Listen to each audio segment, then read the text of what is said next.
statement, this particular statement says that for every force there is equal and opposite force. So it confirms the Newton cos theta and E positive cos theta, that is their cos component gets added up. So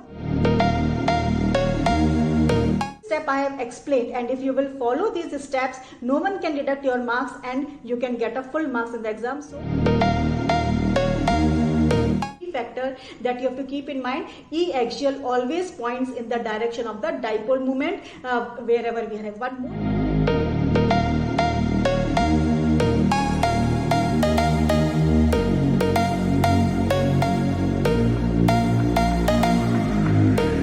Concepts of Coulomb's law. Coulomb's law helps us to find the force between the 2 point charges. Now, what the key point here is that it always exists between the force exists between the 2 point charges. The name of the point charges I have explained earlier in my previous video. The concept of point charges, you may refer to that video. So here, now if we have two charges, that is one is Q1 and the other one is Q2 in a space or in vacuum, and they are separated by a distance r, then a force exists, that is a force of repulsion exists between these two like charges, and whose magnitude the Coulomb's law will help us to find it out. It states that the force is inversely proportional to the square of distance between these charges. It is directly proportional to the product of magnitude of the two charges, and it acts along the line joining the two charges. Now here, this statement is very important, that it always acts along the line joining the two charges. That means it always acts along this line. It never acts along this line. If we draw on this line, no, it is not. If we withdraw this particular line, no, again it is on this direction, it will not be acting. There is only one particular direction in which the Coulomb's force law will be acting.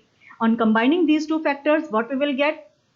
F equals to K Q1 Q2 by R square. Where this? Because we have removed the proportionality sign, so we have to introduce one constant of proportionality, which is K. Now the value of the K is 1 upon 4 pi epsilon naught. So the formula for F becomes 1 upon 4 pi epsilon naught Q1 Q2 by R square. Now we will be learning more about this constant of proportionality, that is 1 upon 4 pi epsilon naught. In air, in SI unit, the SI unit of K is equals to 9 into 10 to the power 9 Newton meter square per Coulomb square. Now here one symbol we are finding epsilon naught. This epsilon naught signifies the permittivity of a medium. Now this is a new word. Throughout the unit 1 we will be referring to epsilon naught, epsilon, epsilon r. All these are the permittivities. So let us first begin with the introduction of this word, that is permittivity. Permittivity is the property of the medium which determines the force, electric force between two charges situated in the medium. Minded, it is that property which determines whether the force between the two charges is going to be the very strong or very weak. That is called as the permittivity. So if the charges are present in a medium, the force between them is going to be a weaker one, or it could be a stronger one. That is the deciding factor, is called as the permittivity. Now I hope the meaning of this epsilon naught might be clear to you. If the charges are present in any other medium, then we have the epsilon. So the force between the two charges may vary. It depends on medium to medium. The SI unit of epsilon is this much Coulomb square per Newton per meter square. See here, the unit of epsilon naught and the unit of K, they are reciprocal to each other. So it is very easy to remember these units. So please remember the values and the units, as that can be asked in the exams. Its dimensional formula is this one. This can also be asked as a 1 mark question. So please go for it. Now next, another very important thing, in CGS system. CGS means centimeter unit system. The value of K becomes 1. So in CGS, the formula for the Coulomb's force becomes Q1 Q2 by R square. There is no constant of proportionality because its value is going to be 1.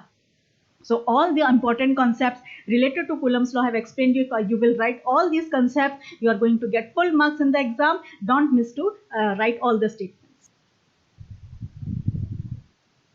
Next, the topic is unit of charge. In the previous video, I have explained about the electric charges in detail. So there what we have learned is that as a unit of charge is Coulomb. Now in this video, we will define the Coulomb. What is 1 Coulomb of charge? So for that, in the equation, basic equation, what we have, F equals to 1 upon 4 pi epsilon naught Q1 Q2 by R square. In this equation, if you are going to put the value of charges Q1 Q2 as 1 Coulomb and the distance as 1 meter, so this particular term is going to become equals to the 1. So what we are left with is F equals to 1 upon 4 pi epsilon naught 9 into 10 to the power 9 Newton. So this is a constant value for the force when the two charges are of magnitude 1 coulomb and are separated by a distance of 1 meter. So based on this statement, we can have the definition of 1 coulomb is, it is that amount of charge which repels an equal and similar charge with the force of 10 to the power 9 Newton when placed in vacuum at a distance of 1 meter from it. Mind it, here there are certain keywords. What are they? The charges must be present in vacuum. They must be at a distance of 1 meter. The magnitude of charge should be the 1 coulomb. So there will be a force of attraction or repulsion between them of magnitude 9 into 10 to the power 9 Newton. So if you can give this particular definition. Now in CGS, the unit of charge is ESU, that is called as electrostatic unit, or it is called as the stat coulomb. Now based on this, we can again define the 1 ESU of a charge. It is that charge which repels an identical charge in vacuum at a distance of 1 centimeter from it with the force of 1 dyne. So in this definition, these two are the keywords. There you have to just change the unit of the parameters. What are they? The two charges must be at a distance of held at a distance of 1 centimeter, and the force between them will become 1 dyne. Then the magnitude of the charge is equals to the 1 coulomb, where 1 coulomb is equals to 3 into 10 to the power 9 stat coulomb. This is the relation between SI and CGS system of unit. So please go for it. This is again another important key point or a concept related to the Coulomb's law. Next, we have the Coulomb's law in vector form. Now, in vector form, we know that vector is a quantity which is having both magnitude and direction. So, when we are dealing with force, so the direction of force is important. So, in this article, we will be concentrating on the direction of force. Whenever we have the two charges, suppose Q1 and plus Q2, so there the force acting on these two charges will be what? So where various terms that we will be having is F21 and R21. What is F21? F21 is the force on this second charge because of the presence of first charge. Now this first charge will be repelling this Q2, so the direction of this F21 will be in this direction. And R12, what is R12? R12 is the unit vector pointing from Q1 to Q2. If we start moving from Q1 towards Q2, what we will find that we are moving in a direction of R12 position vector. That means the direction of F21 and the direction of F12 are same. So we can have the formula for F21 as 1 upon 4 pi epsilon naught Q1 Q2 by R square. Minded, here this is the magnitude part only. Now since we are dealing in a vector form, so if this side is having a particular direction with the direction of F21, in that direction we are having a position unit vector, that is R12. Here this R12 and F21, they are pointing in the same direction. So this is our balanced equation in the vector form, where R12, that is unit vector, can be represented as vector R upon its magnitude. Next we have F12. What is F12? It is the force on first charge due to second charge. Mind it, here this is the first charge and this is the second charge. They are of similar nature, so naturally they will start repelling. So this is the direction of F12 in this direction, F12, and in this direction what is the position vector? The position vector is that when we are moving from Q2 towards Q1, that is, it is having the direction of R21, which is the unit vector pointing from Q2 to Q1. So what our formula will become? Formula for F12 will become this magnitude part and to R21. So here F12 and R21, they are pointing in the same direction. So this is the formula, and one basic formula we have for F21. Now in the diagram, what we are finding is that the position vector R12 and position vector R21, they are opposite to each other. So we can write unit vector R12 is negative of R21. So now here in this formula of F12, if I replace this R21 with minus of R12. See here minus, because here I am replacing R21 with the sign of minus of R12. Now here what we are having R12, that means it becomes the formula for F21. So F12 is nothing but it is equals to negative of F21, that is force on second due to the first charge. This is how we have derived the Coulomb's law in vector form. I have given all the necessary steps to write this particular derivation, so please go for it. And the important consequence of this Coulomb's law in vector form is that Coulomb's law obeys Newton's third law. This particular statement says that for every force there is equal and opposite force. So it confirms the Newton's third law. That means Coulomb's law in vector form obey the Newton's third law. An important part, F12, that is force on 1, is plus the force on second charge must be equal to 0. Sum of the forces in a particular system will always be the 0. So here these are all the necessary steps for the derivation of Coulomb's law in vector. continue with our topic, that is the electric dipole, its derivation, and what are the key steps that we will be following. So as I have already told you that a pair of equal and opposite charges separated by a small distance. So here, as in the diagram, you can see we are having a negative charge and a positive charge. They are equal in magnitude but opposite in nature. They are separated by a separation that is 2a. O is the center. Now a physical quantity, that is dipole moment, will be pointing from negative to a positive charge. So this is how we can represent an electric dipole. So what is now the dipole moment associated? Certain key points related to dipole moment are: it measures the strength of an electric dipole. That means whether the dipole will be a very stronger or a very weaker one is decided by this dipole moment. Now further, it is a vector whose magnitude is either charge times the separation between the two charges, that is its magnitude is q into 2a, magnitude of either of the charge into the separation between them. And it's a vector whose direction is along the dipole axis from negative to the positive charge. That means it lies along the dipole axis. Now what will be the dipole axis? The axis which joins the center of the two charges will be the dipole axis, and it is always pointing from negative charge towards the positive charge. So you have to keep this in mind. And the SI unit of the dipole moment is Coulomb meter. Now next, what we will be finding is ideal dipole or a point dipole, a new term, that is an ideal dipole. What is an ideal dipole? A dipole whose size, that is 2a, is tending to 0. That means that we are having the two charges which are separated at an infinitesimally small separation. It is very, very negligibly small, but the magnitude of the charge is tending to infinity. That means the charges that we are placing, plus q and minus q charges, they are very, very greater in magnitude, in such a way that the net dipole moment should have a finite value. Further, the examples of an ideal dipole will be the dipoles associated with individual atoms or molecules. So this is all about your ideal dipole or a point dipole. Next, a very important term that is associated with dipole is a dipole field, about which we will be learning the derivation steps in more in detail. So let us first concentrate on dipole field. It is the electric field produced by an electric dipole. And see here, we are having a dipole which is consisting of two equal and opposite charges. So the net total charge of an electric dipole is always 0, but still it will be having a certain dipole field. Why is it so? Because the charges plus q and minus q are separated by some distance, so the electric fields due to them when added do not exactly cancel out each other. Although the net sum of charge will be the 0, but these individual charges will be exerting some electric field at any of the point around the dipole. That means a dipole field is always associated with the dipoles.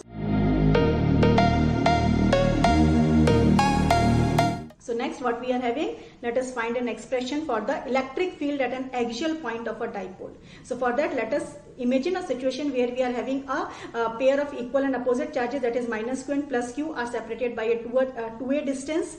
Now a point P is a point of observation where we want to compute the electric field due to these two charges, that is due to a dipole. Now see here very carefully that the plus q charge will exert an electric field at the point P, which will always be pointing away from the positive q charge, that is the direction of E positive is in this direction, that is along the positive x-axis. Similarly, the negative q charge will exert an electric field at the point P, which will always be pointing towards the negative charge. So the negative electric field, that is E negative, will be pointing along the negative x-axis. So these are the two electric fields which will be present on the at the point P. Now let us see, the point P is at a separation of r from the center of the dipole. Now we want to compute the net electric field at the point P due to the this dipole. This point P will be called as an axial point. So here first we will find the electric field due to a negative q charge at the point P. So what is the magnitude of the electric field? Electric field, we know that E equals to the kq by r square. So here k is 1 upon 4 pi epsilon naught. The charge value we have to put it as q. Its magnitude is only the q. We are not putting negative sign here. And the separation between the negative charge and the point of observation, you can see clearly here is that it is r plus a. That is the separation of minus q and o is a, and from o to p the remaining distance is r. So the total distance of negative charge from the point of observation becomes r plus a. So this becomes r plus a whole square. Further, a vector, that is dipole moment, is associated which is pointing from negative to positive charge. So here we have to put a minus sign. Why? Because the direction of E negative is opposite to the direction of the dipole moment. That is why this negative sign has come over here. So this is the magnitude of the electric field due to a negative charge. Similarly, electric field due to a positive charge at the point P, that is at the point P, as electric E positive is pointing along the positive x-axis and the dipole moment is also pointing in the same direction. So here we are having a plus sign. So the magnitude becomes kq by r square, that is q upon 4 pi epsilon naught. Now the separation between plus q and point P will become obviously r minus of AC. Here only this much of the distance we want to calculate, so that will become r minus of a ka whole square, and it will be pointing in the positive x-axis. So the resultant electric field, at the point P will be the sum of E positive and E negative. So let us see, as they are there, what we will keep their magnitude. So q upon 4 pi epsilon naught. First we are putting this r minus a whole square minus of 1 upon r plus a whole square. Now if we will solve this bracket term, what we are going to get is r plus a whole square will be in the numerator minus r minus of a whole square upon what we will be having, r minus of a whole square into r plus a of whole square. If we will solve this terms, we will get this particular term, that is E axial will be pointing, the magnitude of the E axial will be 4ar. Now next, the total electric field, the net electric field E axial, if we will substitute from here, see here, physical quantity, that is P equals to Q into 2A. So from this expression, if we will take out 2A into Q, we are left with 2 into R. So we will substitute 2A into Q with P. So ultimate expression becomes 1 upon 4 pi epsilon 2pr upon R square minus A square whole square. And mind it, here E axial is pointing in the direction of the net dipole moment. It is coming with a positive sign. So next, what we will be having, the ultimate expression when we are considering that the separation, that is the point of observation, that is R, is very greater than the dipole separation, that is A. So in that case we can neglect this A square. So in the denominator part we are left with r to the power 4 and 1 r cancels out. So 1 upon 4 pi epsilon naught 2p by r cube. So this is the final expression for the electric field at an axial point of the dipole which acts along the dipole axis, that is from negative to positive charge, that is it is always in the direction of dipole moment P. This is one key factor that you have to keep in mind. E axial always points in the direction of the dipole moment wherever we have. One more important key point is that whenever you draw this diagram, always keep the plus q charge at the right hand side and minus q charge on the left hand side. If you will place it oppositely, that is if you will place plus q over here and minus q over here, so the expression or the terms will get cancels out. So here you will have the different denominators. So don't go for this type of the step while deriving. So these steps have been derived while keeping the plus q charge nearer to the point P and minus q charge far away from the point of observation. This is one key important point to be kept in mind. Now next, we are having electric field at an equatorial point of a dipole. As already I have explained, what will be an equatorial point? A point which lies on the equatorial plane, which is perpendicular to the dipole axis and it passes through the center. So as you can see in the figure, what we are having, a dipole of minus q and plus q charge separated by a separation of 2a. Now P is the dipole moment which is pointing from minus q charge to the plus q charge, that is along the positive x-axis. Further, the point of observation P is at a distance of r from the center of the dipole. Always we have to take this distance of the point of observation from the center of the dipole. Further, this negative q charge will exert an electric field which will always be pointing towards the negative q charge. So here we have represented E negative, the direction of E negative. Further, positive q charge will exert an electric field away from it, that is this will be the direction of E positive charge. So these two are the vectors and their equivalent is represented along this direction, that is E equatorial. Further, the separation of point of observation from either of the charge will be the under root of r square plus a square. From the Pythagoras theorem, applying in this right angle triangle, we will get this expression. Now we will find the magnitude of each of the electric field. What we can have, just see. Here we are having E positive will become kq by r square, so 1 upon 4 pi epsilon naught q by the separation between P and plus q is under root of r square plus a square, so we have to remove the square, so ultimately we will get r square plus a square. Similarly, electric field due to a negative q will become the same, 1 upon 4 pi epsilon q upon r square plus a square, because both positive charge and negative charge are at equal distance, they are equidistant from the point of observation P. So here we are, one key point is that although this is the electric field due to a negative charge, but here we have not placed a negative sign over here. We have to keep a positive sign here only. This is a very important key point. Generally the students do the mistake where they put the negative sign along with this, keep thinking that this electric field is due to the negative charge. So this mistake you need not to do that. Here this is the direction we have to take into consideration. Here we have taken only the magnitude of the charge. So by this what we are finding is that E positive and E negative, they are equal in magnitude. So here negative sign will not come. Further, what will be the resultant electric field at the point P? Now this is a very important step in its derivation. So here E equatorial, how we can get this final E equatorial? See here, E positive, in this diagram if you will notice, E positive is a vector. We can resolve it into its two components. One will be the E positive sine theta, which is pointing along the positive y-axis, and the other is E positive cos theta, which is pointing along the negative x-axis. So E positive, on resolving here we are having, this is the angle theta.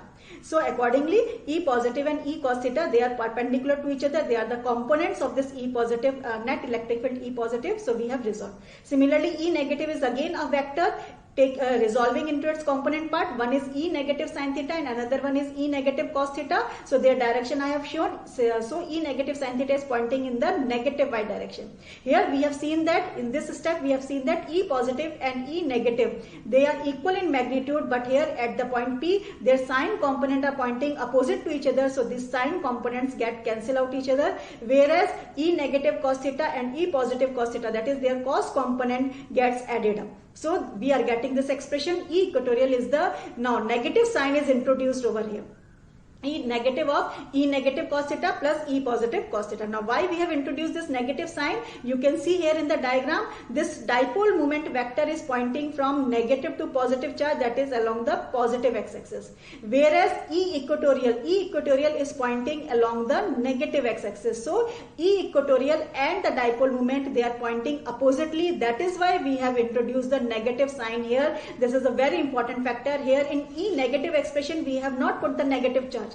Here, including when we are taking the sense of direction, then only we have included this negative charge. So this one is the one most important key point where the students generally do the mistake in substituting the sign. So I think I have cleared my point. So here E equatorial is negative of this much. So next we will on putting their magnitude, that means E negative and E positive, they are equal in magnitude. So what we are having, twice of E negative, E cos theta, and pointing in the dipole moment vector. Now our next step is to put their magnitudes value.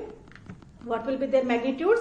Further, what we know that here -2 we have kept it as it is. Now E negative value we will put from this expression, that is 1 upon 4 pi epsilon naught q by r square plus a square. Further, cos theta, if we want to find the value of cos theta from a triangle P minus q and O, we will get cos theta as a upon under root of r square plus a square. So here we have to put the expression for cos theta. On further solving the like terms, we will get -1 upon 4 pi epsilon naught P upon, this one will become r square plus a square whole to the power of 3 by 2. So here you have to solve only the denominator part. Rest we have substituted this 2q into a as P. Here one substitution what we have made, again dipole moment we have placed as 2q into a. So the numerator part entirely we have replaced with the dipole moment. So what we are getting, this is the expression for E equatorial. Further, if we are having a condition where what we are having, if R is very greater than A, so neglecting this A term, we will get -1 upon 4 pi epsilon naught P by R cube. That is, electric field at any equatorial point of the dipole is anti-parallel to the dipole moment. This is the key factor because here negative sign is introduced. You can see E equatorial is pointing in negative x-axis, whereas dipole moment is pointing in positive x-axis. So these two are opposite to each other. That is why here the negative sign has been included. Now next what we are having, comparison of electric fields of a short dipole at axial and equatorial points. So just now we have seen in the article that we can represent E axial by this expression and E equatorial by the negative of P by R cube. So if we will compare these two expressions, what we are going to get is that in E axial term only 2 factor, that is 2 factor is extra, rest of the thing is just we are having E equatorial. So E axial is equals to negative of twice of E equatorial, that is electric field of a short dipole at a distance of of r along its axis is twice the electric field at the same distance along the equatorial line. That means if we are having a condition where the point of observation is at a distance of r at an axial line as well as it is at a distance of r at an equatorial point, so E axial will be equals to negative twice of the E equatorial. Now, but next we are having a knowledge test. So what we are having in knowledge test is that here we are having some questions that are based on these articles that can be asked in the boards. So every step I have explained, and if you will follow these steps, no one can deduct your marks and you can get a full marks in the exam. So present your answer well and go for each and every step. So now our next article will be torque acting on a dipole in a uniform electric field. It's a very important article. Now, a uniform electric field is represented by a set of parallel equidistant lines. So here we are represented the set of parallel equidistant lines as the E. Further, if we place a dipole which is having minus q charge and plus q charge at an angle of theta with respect to this electric field, so this is the force that will be now acting on the plus q charge, that will be equals to q into E. The force acting due to this external electric field will be q into E and it will be pointing away from the plus q charge. Similarly, the electric field will exert the charge force on the negative q charge which will be pointing in this direction, negative x-axis. So further, what will be the dipole moment of this dipole? It is equals to q into 2a.